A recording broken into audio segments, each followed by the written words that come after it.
This is a pretty exciting day because the post rider arrived today, and if we were living in the 17 and 1800s, that was a rare occasion indeed, and a cause for celebration. Often they'd wait to open a letter that they received until the evening after their dinner, and family would sit around the fire and the father would read it. So I'm going to read this letter here. It was sent to me by a good friends I should say, and it's dated December 29th, 1776. Dear Peter and Catherine, we hope that you are well and enjoyed a wonderful Christmas. We are all healthy and in good spirits, although many of our local friends and neighbors were somewhat under the weather, which disturbed our plans for Christmas gathering and feasting and jollification. Our days remain mild, and although applauded by some, prevent any serious woodland travel, since the swamps and ponds remain open, as do the lakes. A recent trip to town has allowed us to procure a supply of excellent French coffee, the consumption of which we have much embraced. While tea was the more common beverage of New England, the French preference for coffee has allowed us a steady supply to be available here as long as the ports remain open. I'm sending you a sample and have enclosed in a recently fabricated coffee horn. Well, there you have it. There's a fine bit of work by my friend here, and he says I've incorporated, and it's full of coffee, by the way. I've incorporated my take on AESOP'S fable, The Fox and the Grapes, and I'm sure many of you will remember that. Anyway, I digress. Let me finish the letter and we'll get into The Fox and the Grapes, because that's a pretty interesting fable, with the inlay of the fox and the coffee pot for your amusement. And it indeed does amuse me, Bob. So one of the merchants here has managed to import a quantity of leather-bound journals from Italy, and I've enclosed one for you to record your adventures. And I have it here, and it's a grand little diary. And I'm going to start to practice a little cartography when I go on my historical treks. I'm going to try as accurately as I can to sort of map out my routes with landmarks and such. So yeah, I can replicate those journeys in the future. We hope that this letter and parcel won't take too long to reach you. The post rider has been traveling through here with some regularity of late. Best wishes for the new year, your friends, Bob, Nancy, and Danielle Miller. So there you go, and thank you. Thanks very much, Bob and Nancy and Danielle, for this fine gift. So I'm going to actually, oddly enough, we're talking about coffee and tea. I'm about to roast some beans and have some of the French preferred coffee over the English preferred tea, and then I think once I get that done, we'll talk a wee bit about the history of coffee and tea in North American continent.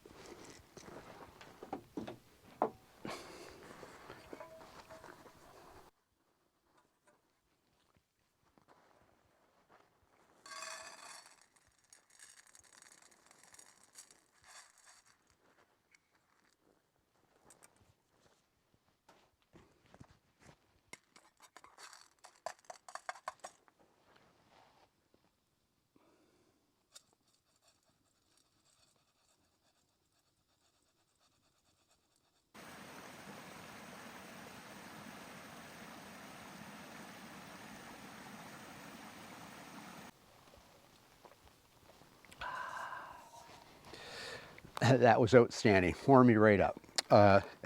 And that was coffee, not tea. So maybe before I get back to Aesop's fables, the fox and the grapes, I'll talk a wee bit about the tradition of tea in England and their passion for it. So we've all heard of tea time in England, which typically is at 3 to 4 o'clock in the afternoon, and it's served up in the parlor. And it's said that women would often decide the character of a man simply by looking how he managed his cup and saucer, if you would. And it says many a man was discarded because he didn't handle his spoon properly when he put it on the saucer after stirring his tea. So yeah, it goes way back. And the British, they call that tea time, or their preference for tea in the afternoon, but we hear the term high tea. And some people get that confused. So high tea, it actually comes from the lower class, the working class people, because they didn't have the luxury of going for tea at 3 o'clock in the afternoon. They were working sods. So their tea was consumed when they got home from work. and instead of having it in the pantry with fine little crumpets and little biscuits, they would have it with hearty things like cheese and meat pies and such.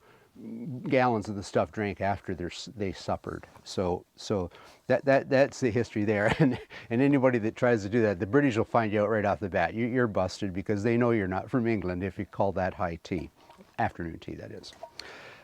Anyway, back to Aesop's fable. So as the fable goes, we got a fox, and he's pretty hungry, and he's walking along, and he sees this bunch of grapes hanging up there in the vines. They look pretty good. So he jumps at them. He tries climbing the vines. He does everything, but he can't access the vines. And finally, out of frustration, he leaves. But rather than admit defeat, he says, well, they didn't look all that good. They really didn't look that good anyway. So he's telling himself that as he's walking away. And in fact, the term sour grapes actually stems from that fable. And anybody who's sort of feeling sorry for themselves because they can't attain something would do well to read that fable again, because it says it all. But here's the fun part, and back to Bob's letter where he calls it amusing. So on the base of this guy, Bob's carved on the end of this horn. So, and he's poured some pewter in there. So we've got the fox, and instead of a bunch of grapes, we've got ourselves a coffee pot. Now, we can look at we can analyze this. There's a lot to take out of this. So let's have a look at that. If we think about the fox, because he can't access the grapes, he makes excuses. He calls them sour grapes because they're no good. So sort of like the English. Well, they don't have access to a lot of coffee in the 16, 17, even into the 1800s. And so they go, oh, we don't like coffee. Now, and maybe they don't. I don't know, but to me, it's like a fox in the grape thing. And so Bob's done that. And the best part is, I haven't tried these yet because they'd already started to roast some other beans. But Bob's filled that in with some pre-roasted French coffee beans. So I'm looking forward to sampling them maybe this evening. And as I say, the leather-bound journal is going to see a lot of use when I go on my winter treks.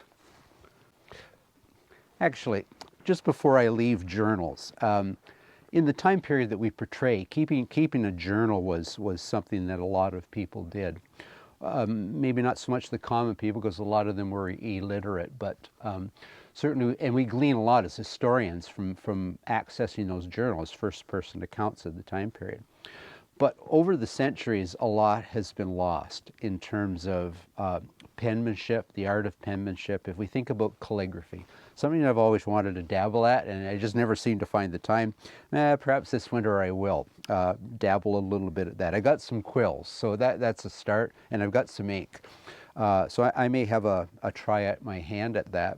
But if we fast forward, we've now dropped cursor from the teachings in our school system.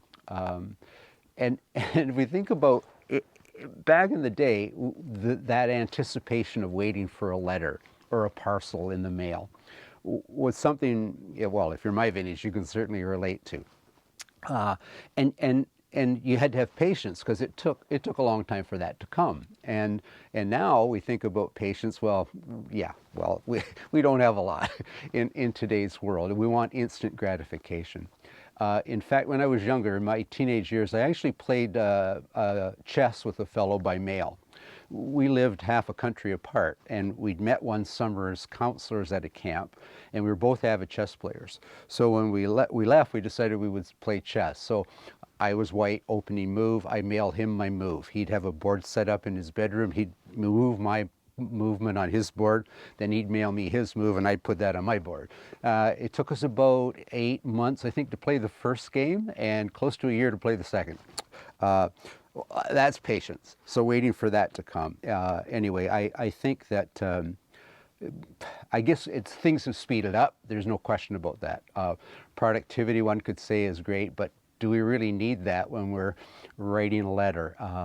And I know there's still people today, especially perhaps people my vintage or a little bit older, that absolutely love to receive something in the mail. You know, not some short form BTW, LOL, or something in a text message. Simply to get that thing with the postage stamp on it and the return label there, and they go, oh my, so-and-so's mailed me. Just like Bob and Nancy mailed us these fine gifts. And anyway, maybe I'll go get my quill and ink out and actually make my first entry in this fine diary.